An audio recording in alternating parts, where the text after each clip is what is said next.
On to our next segment, Bathroom Break Faction. Now, if this is your first time watching, Bathroom Break Faction is where we like to nominate or,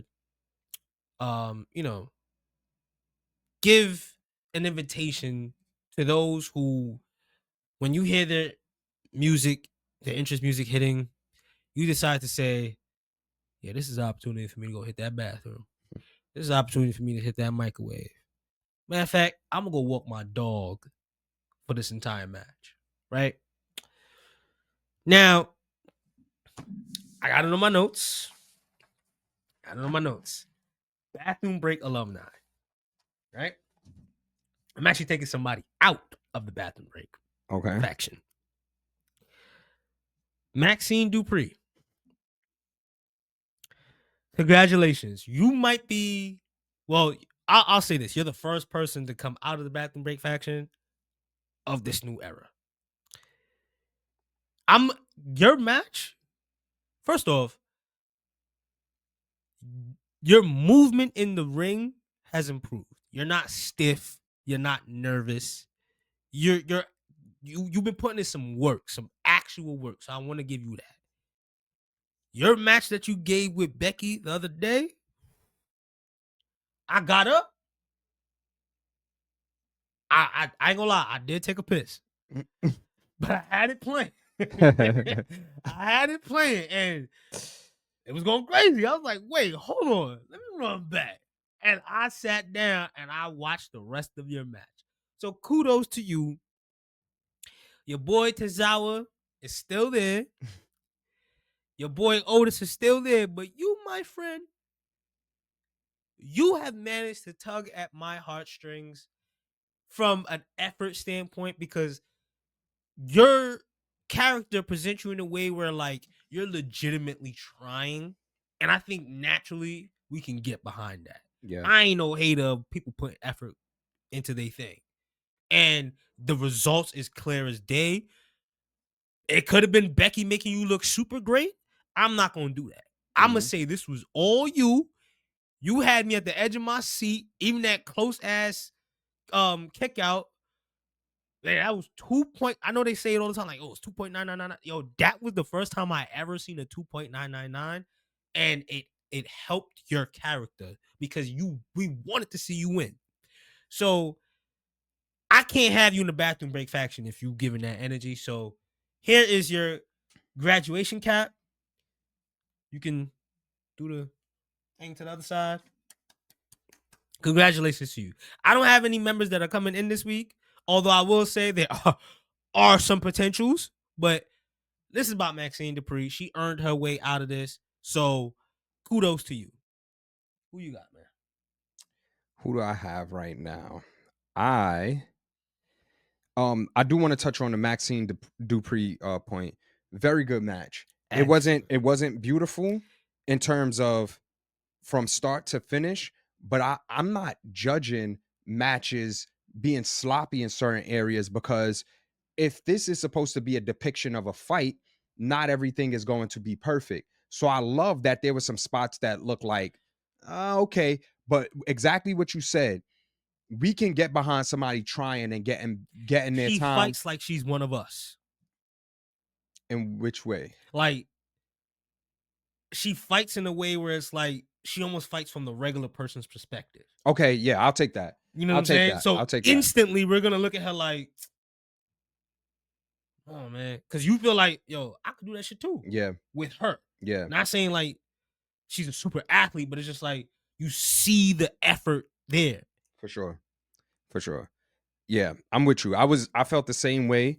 She's also very beautiful as well, and that too. You know that's a plus if they're gonna have you on TV, right? We don't want to boo Maxine Dupri. We don't want to hate Maxine Dupri. There's a bunch of other women we could on the roster that we would probably just all right. Let me go to the next one. But what if I'll throw this one out there though?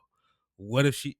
Ooh, no, I might say that for my next segment. Yeah, no, I got something for my next segment, so don't look at my piece of paper. But I do want to give Maxine Dupri her flowers. That was an entertaining match. I love the fact that she got the win as well.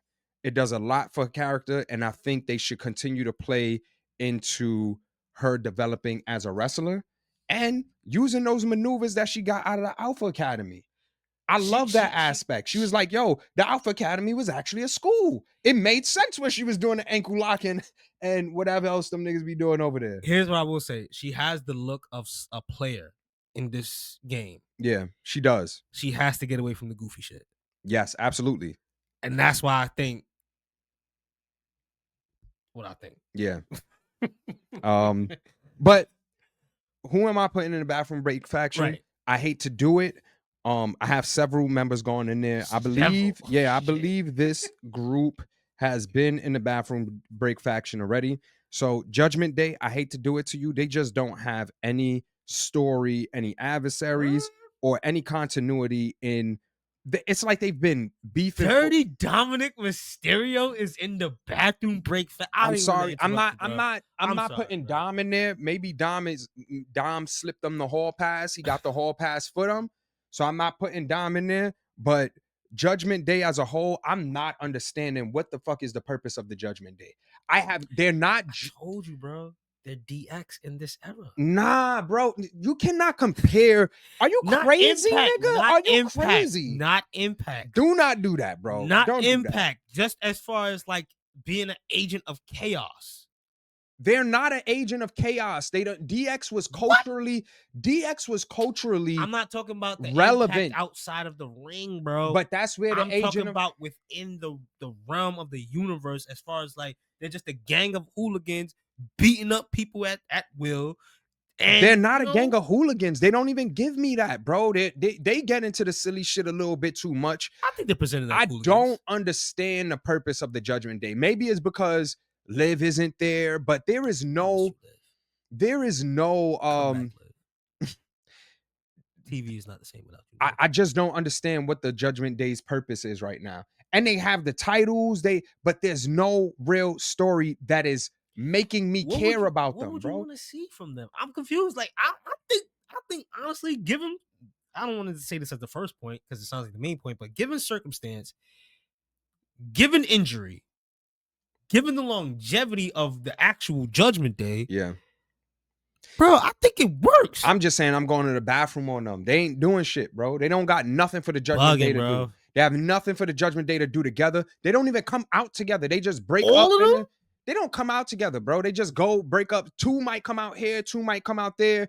They don't, there's no purpose, no storyline that they're eating up. They're not eating up shit, bro. So the Judgment Day is in there, and Lyra and Bayley is asking for a pass to the bathroom.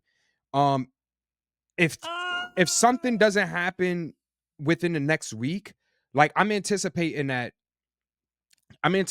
Bayley is going heel, but I'm tired of following this story around. It's a little goofy. It's a little bit goofy, and it doesn't help that Bayley's hair is purple. What the fuck? It doesn't help. It's just goofy, like shit that's not supposed to be goofy. It's a play on her old personas. But she had purple hair before, bro. I understand that, but shit that's not supposed to be goofy ends up looking goofy because of several reasons. And we're running this circle. Lyra keep going back and forth in between. Why do you care so much about Bayley? She's a good guy. She's presented as a good guy. Bro, she just snapped on you like a couple weeks ago. Keep going in and out of the snap. And you keep, it's the dumb face syndrome. It's the dumb face syndrome. But that you answered your question. She's the good, naive, kind-hearted. Let's do it by the book. I need Bayley to snap ASAP. I need her to snap ASAP. And maybe she gets on Becky's team for Survivor Series. Nah. I see Naomi doing that if she was still around. I definitely see Naomi doing that if she was still around. Yeah. But Bayley, I think I agree with you in the sense of like I'm waiting to see a payoff. Mm-hmm. But I'm trusting Bayley given her cachet and her name. I'm trusting Bayley too. I'm not gonna be that I'm gonna say harsh, but I ain't gonna throw in the back. I don't think I'm being harsh, bro. Lyra was there at one point, but she's actually a season 2 alumni. Hey, I don't think that's why I said I don't think that it was downplaying or disrespecting them. I said Asking for a they're pass. asking for a pass to the bathroom if they don't do something that makes sense with this. I'm patient, but when you have things that the normal person just wouldn't take, like naturally you'll be like, I don't care if I'm a good person or not. You're just not healthy to be around, bro. You're Yeah. snapping and shit. You need some help. Can we get WWE medical in here to make sure that she's good and keep her out of my locker room? Like I would go, Well, but at I'll the be same getting an time, order protection against somebody like that. at the same time, the storyline presented where it's just like, yo, you need help. Who Lyra needs help? Yeah, she getting jumped by Judgment Day every week. That's most recent episode. She said that she was like, yeah, I'm about to go out to the ring. Is what a Bro, coincidence that you're just here Bayley now, is yoking her up by her neck, saying, bro. It don't let's matter. go get him. I'd Go get rather him. that than two niggas consistently whooping my ass. Lyra presented too much as an independent for your partner or whoever this person is to be looking like they little girl and you grabbing you by the neck and saying, go get him. And you like, okay, like you looking like Kyrie Sane in the Oscar Again, situation. I'd And rather Lyra's not Kyrie Sane in the Oscar situation to Bayley. I'd rather a nigga do that, knowing that with him on my side, we could finally whoop these two people asses who've been whooping my asses so much they started whooping my ass in a different language versus me trying to go out there or some. You crazy. Yeah, I'm strong. I can You can't try. trust her, bro. You can't trust her. You can't trust nobody like that. Who is trusting somebody like So outside of wrestling? Who's trusting somebody like that? okay, cool, valid point. But here's my thing. This is why I say it works. If you know for the last 4 weeks, these two individuals been whooping your ass, no matter what you try, I think it's not a far-fetched thought for you to say, yo, you know what? Man, I'm walking like if I'm going to school and every day I get jumped by these two niggas, it wouldn't be a far-fetched thought for me to say, yo, you know what? I'm about to ask this crackhead to walk with me, bro. Cause at least it'll be a 2-on-2. Nah, this nigga is crazy. Yo, what the fuck is Reem talking about? Listen, if every week these two niggas is whooping my ass and on that walk I see a crackhead that's like functionable, Yo, I'm gonna this ask him like, nigga yo, Reem is bro, asking can the you like crackhead, walk with me Are or you something like are you supporting his habit after that? I'll buy him a sandwich. Nah. He don't want a sandwich. Better go walk back because they gonna whoop your ass. I'll tell him go walk back and have them whoop your ass because I'm not supporting no habit when it comes to that. But what I'm saying is I'd rather go there with a rusty gun than none. All right, we'll see how this play out. And I'll ask you the same question. When Bayley obliterates Lyra, I wonder if you feel the same way. I expect that to be the payoff, but my whole thing is just like, why delay it? That's what I'm saying. Unless they're doing it in a way where they're like, this is just the new norm for Bayley, where she's almost like Mick Foley, where 1 week we might get Dude Love, next week we get Cactus Jack. I don't know if that's their end game, but them vignettes and all that, detailing, there's a payoff. We don't need to be redoing characters or whatever. This has the opportunity to present Bayley in a new light for her to hit a new prime. A new I agree. prime. So I agree. don't give me Dude Love and Cactus Jack. Give me some shit. Give me Bayley. Don't give me stupid idiot Bayley. Give me. I call that Chris Jericho Bayley. That is crazy. I call that I Chris literally, Jericho. I say the same I get thing. the Chris Jericho I vibes say when the see that. same thing. I literally say the same thing. But Lyra, Bayley, they're on their way. They're probably cutting class right now. Maybe they'll go into the bathroom if they come across a dean, but they are walking the halls, lingering around the bathroom so that they don't get caught. Judgment Day is there. Lyra, you could check the tape. I put you there before because you was kind of bland. Bayley's actually saving you because I'm actually intrigued to see what the payoff is. I just hope it don't turn into one of those Mellow Don't Miz or Street Profits type of situations where it's just week after week, it's just tease after tease. I think Bayley has enough cachet and status in that writing room in their minds to say, yeah, we owe it to her to give her something good. So we'll see. Right. See.